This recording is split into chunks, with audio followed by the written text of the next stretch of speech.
بسم اللہ الرحمن الرحیم عن ابی ہریرہ رضی اللہ تعالی عنہ ان رسول اللہ صلی اللہ علیہ وسلم قال تنکح النساء لأربع لمالها ولحسبها ولجمالها ولدینها فاظفر بذات الدین تربت یداک۔ میرے محترم بزرگ اور دوستو، ہم نے سنن ابن ماجہ کی حدیث نمبر 1858 کو پڑھا ہے۔ اس حدیث کے ترجمہ سے پہلے آپ حضرات کے سامنے سب سے پہلی بات یہ عرض کر دینا مناسب سمجھتا ہوں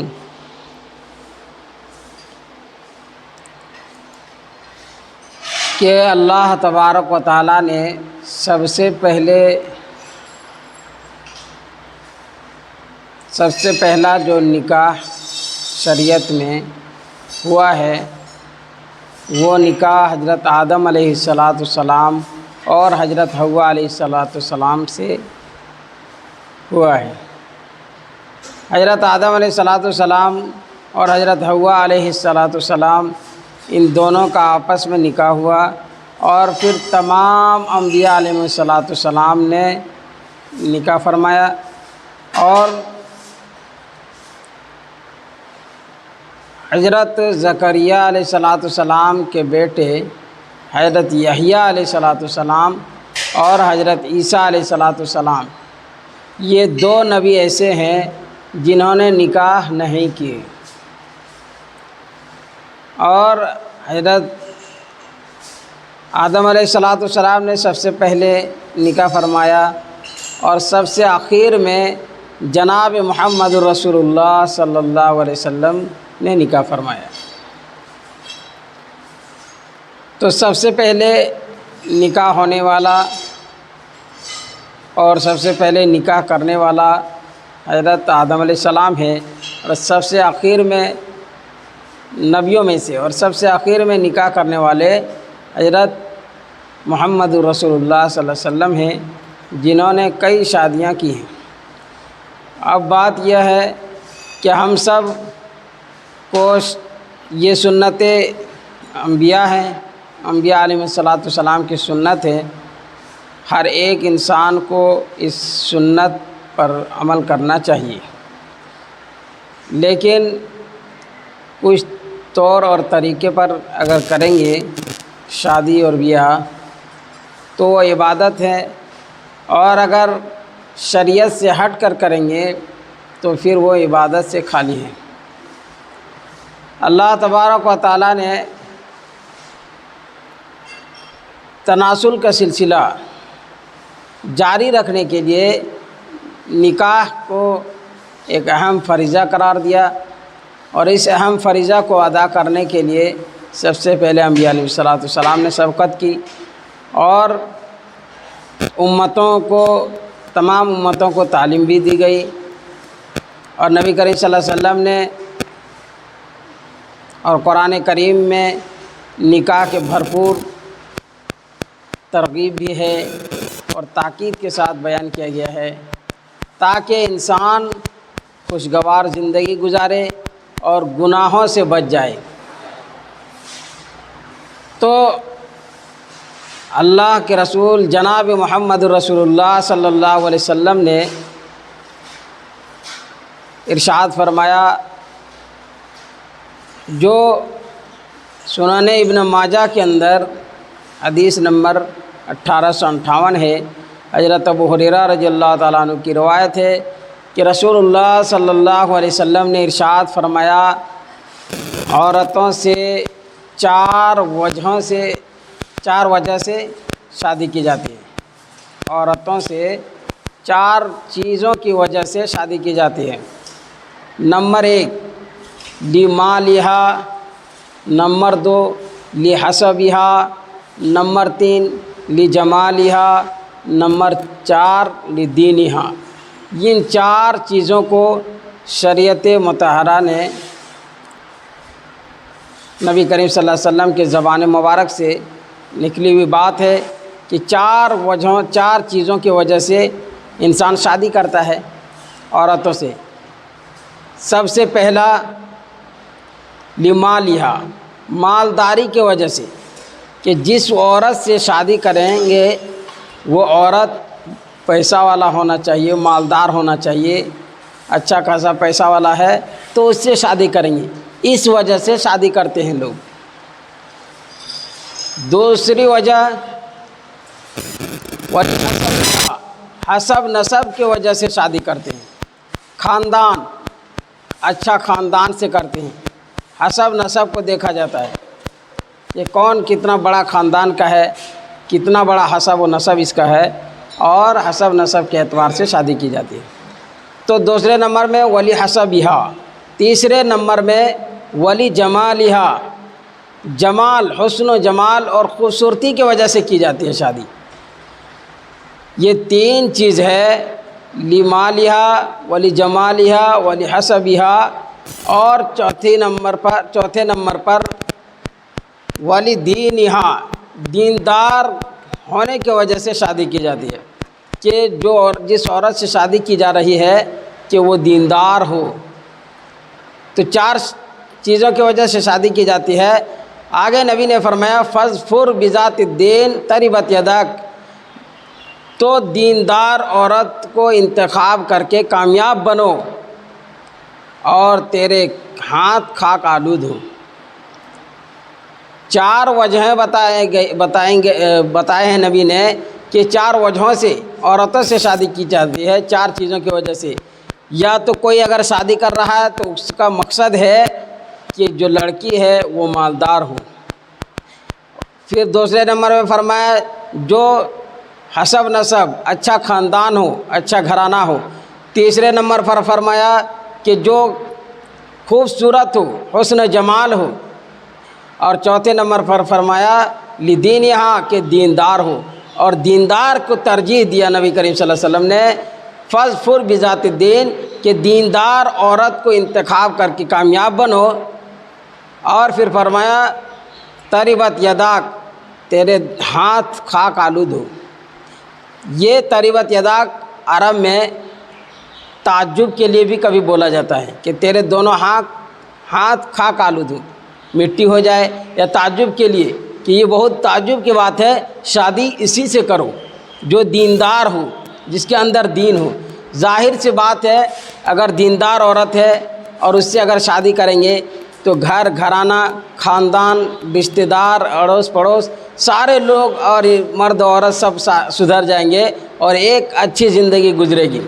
اس لیے نبی نے فرمایا فاظفر بذات الدین، کہ دیندار عورت سے شادی کرو۔ اگر کوئی مالدار سے کر رہا ہے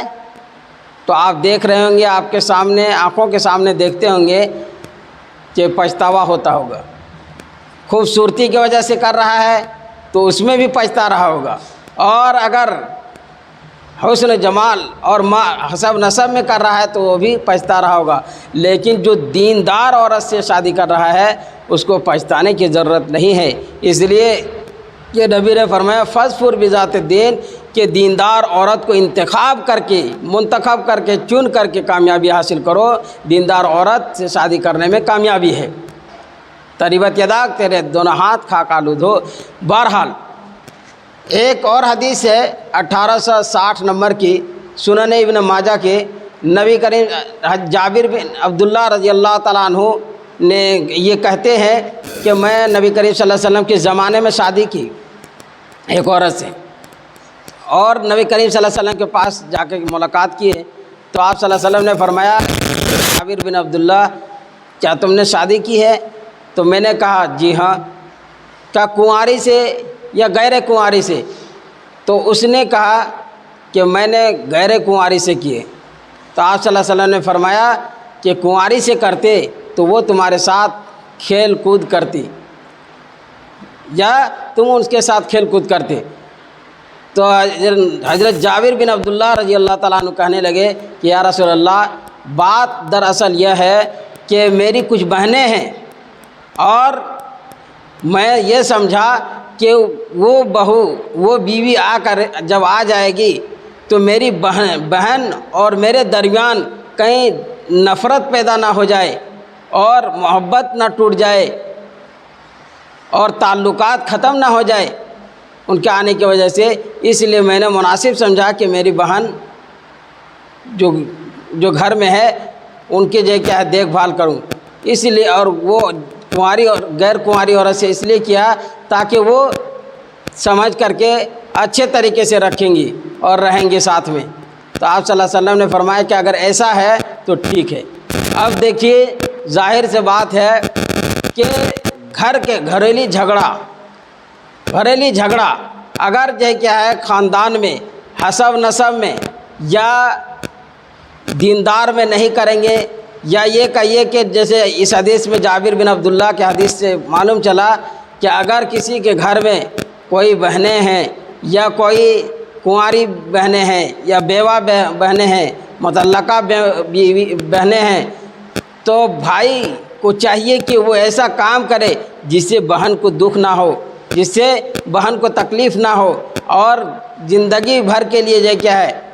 خونی رشتہ کو مضبوط بنا کر کے رکھنا چاہیے۔ بہرحال تو سب سے پہلے حضرت آدم علیہ السلام نے نکاح فرمایا، اور سب سے آخر میں نبیوں میں سے جناب محمد رسول اللہ صلی اللہ علیہ وسلم نے۔ اب بات یہ ہے کہ نکاح ایک سنت ہے، اور کارڈ وغیرہ ہم لوگ چھپواتے ہیں تو کارڈ میں لکھتے بھی ہیں النکاح من سنتی فمن رغب عن سنتی فلیس منی، کہ نکاح میری سنت ہے، یہ نبی کا فرمان ہے، جو النکاح من سنتی، نکاح میری سنت ہے، فمن رغب عن سنتی، جو شخص میری سنت سے رغبت اختیار کرے، فمن رغب عن سنتی فلیس منی، تو وہ ہم میں سے نہیں ہے۔ یعنی نکاح کو پسند فرمانے کے لیے کہا گیا ہے کہ نکاح کو پسند کرو، اور شادی بیاہ کرنے کا حکم دیا گیا ہے قرآن و حدیث کے اندر۔ اب مسئلہ یہ ہے کہ آج کے پرفتن دور میں ہزاروں رسومات ابتدا ہو گئے ہیں، اور ہزاروں خرافات اور بدعات شروع ہو گئے، رسم و رواج ہو گئے ہیں، اسی لیے بہت مشکل ہو جاتا ہے شادی اور بیاہ کرنے میں۔ نکاح کس عمر میں کرنا چاہیے، کون سے ٹائم میں کرنا چاہیے؟ حدیث سے ہمیں معلوم ہوتا ہے کہ حضرت علی رضی اللہ تعالیٰ عنہ کا نکاح جب نبی کریم صلی اللہ علیہ وسلم نے اپنی بیٹی حضرت فاطمہ کا نکاح حضرت علی سے کروائے، تو اس وقت حضرت فاطمہ کی عمر ایک قول کے مطابق 15 سال 5.5 مہینہ، اور دوسرے قول کے مطابق 19 سال 1.5 مہینہ، لیکن پہلا قول زیادہ راجح ہے، یعنی 15 سال 5.5 مہینے کے جب عمر تھی حضرت فاطمہ کی، اس وقت نبی نے حضرت فاطمہ کا نکاح حضرت علی سے کر دیے، اور حضرت علی کی عمر ایمان لانے کے 8 سال کی روایت بھی ہے اور 10 سال کی بھی روایت ہے کہ حضرت علی رضی اللہ تعالیٰ عنہ جب ایمان لائے تھے اس وقت 10 سال کی عمر تھی حضرت علی رضی اللہ تعالیٰ عنہ کی۔ اب اس اعتبار سے 22 سال تقریباً اس طرح بیٹھتے ہیں، تو 22 سال 23 سال 25 سال 24 سال کے اندر شادی بیاہ کر لینا چاہیے، مناسب یہی ہے، ورنہ شیطان انسان کا کھلا دشمن ہے، یہ قرآن کا فیصلہ ہے۔ اب انسان اگر شادی بیاہ نہیں کرتا ہے، اور جوانی یہ کہیے کہ 15 سال سے شروع ہوتا ہے، اور 15 سال میں جوانی شروع ہو جاتی ہے، تو 15 سال سے لے کر کے 30 35 40 سال تک ایک بھرپور جوانی کے وقت ہے، اور ایک بہت اہم اور قیمتی وقت ہے۔ اس وقت میں اگر کوئی شادی نہیں کرتا ہے تو وہ گناہ میں ملوث ہو سکتا ہے۔ بہرحال اگر کسی کی اولاد، چاہے اولاد نرینہ ہو چاہے لڑکا ہو یا لڑکی، اگر کسی کی اولاد اس عمر میں شادی نہ کرنے کی وجہ سے کوئی گناہ کر لیا، تو پھر لڑکا ہو یا لڑکی، یعنی اولاد اگر غلطی کرے تو پھر اس کا گناہ کا وبال ماں باپ کے اوپر پڑے گا، اور ماں باپ کو حساب دینے پڑے گا، اس لیے وقت پر کر لینا چاہیے۔ بہرحال تو مسئلہ یہ ہے کہ شادی کی عمر 15 سال سے شروع اور 20-25 سال کی عمر تک میں کر لینا چاہیے۔ حضرت فاطمہ رضی اللہ تعالیٰ عنہا کی جو عمر ہے 15 سال تھی۔ اب آگے مسئلہ یہ ہے کہ نکاح کے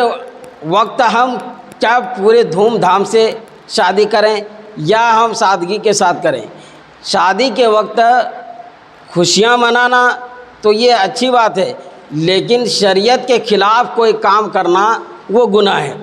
آج کے دور میں ہم سب دیکھتے ہوں گے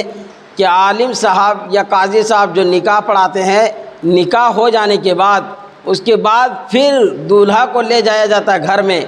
اور جتنے خرافات ہیں اور جتنے رسومات ہیں وہ سارے رسومات کو پھر عورتیں ادا کرتی ہیں، اور پھر بے پردگی اور بے حیائی کا تو چادر پھاڑ کے رکھ دیتے ہیں. یہ حال ہوتا ہے. پھر وہاں بے پردگی کا ایسا عالم ہوتا ہے کہ سروں میں دوپٹہ کہاں اور کیا اس کا سطر ڈھکا ہوا ہے یا کھلا ہے یہ بھی ہوش میں نہیں رہتی ہے. اور یہ بے حیائی کا دور چل رہا ہے، اور اتنا خطرناک دور ہے کہ ہمارے مائیں بہنیں سارے کے سارے اس میں ملوث ہیں. اس لیے اہتمام اور ضروری اجتناب اس بات پر ہے کہ ہم سب سادگی کے ساتھ کریں. ڈھول باجے جس شادی اور نکاح میں اگر کیا جائے تو اس کا نتیجہ بعد میں اثر ہوتا ہے. اثر کیا ہوتا ہے؟ وہ یہ ہوتا ہے کہ اس شادی میں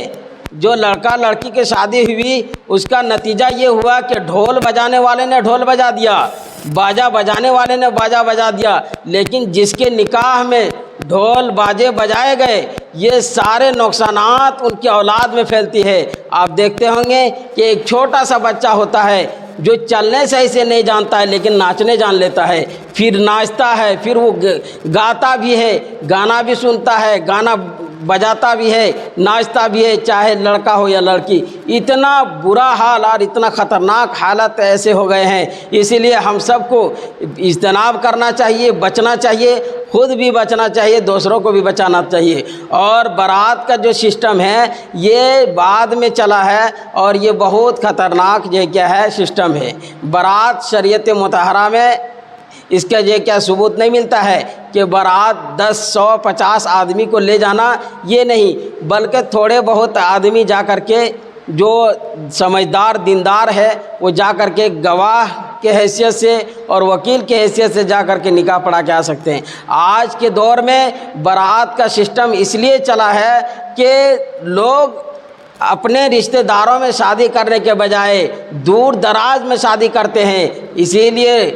زیادہ بارات بھی لے جاتے ہیں اور خود کو بھی نقصان کرتے ہیں اور دوسروں کو بھی نقصان کرتے ہیں، اور پیسے سب بیٹی والوں سے لیتے ہیں، اور یہ بھیک مانگے کے شکل میں بھیک مانگتے ہیں، اور پھر شادی ہونے سے پہلے بھیک تو مانگتے ہیں کہ ہمیں گاڑی چاہیے، ہمیں پیسے چاہیے، اور پھر ہم بارات لے کر کے جائیں گے، وہ ان تمام لوگوں کے جو کیا ہے سامان مہیا کرنا آپ کی ذمہ داری ہے. اور یہ سب کچھ ہونے کے بعد پھر بیٹی جب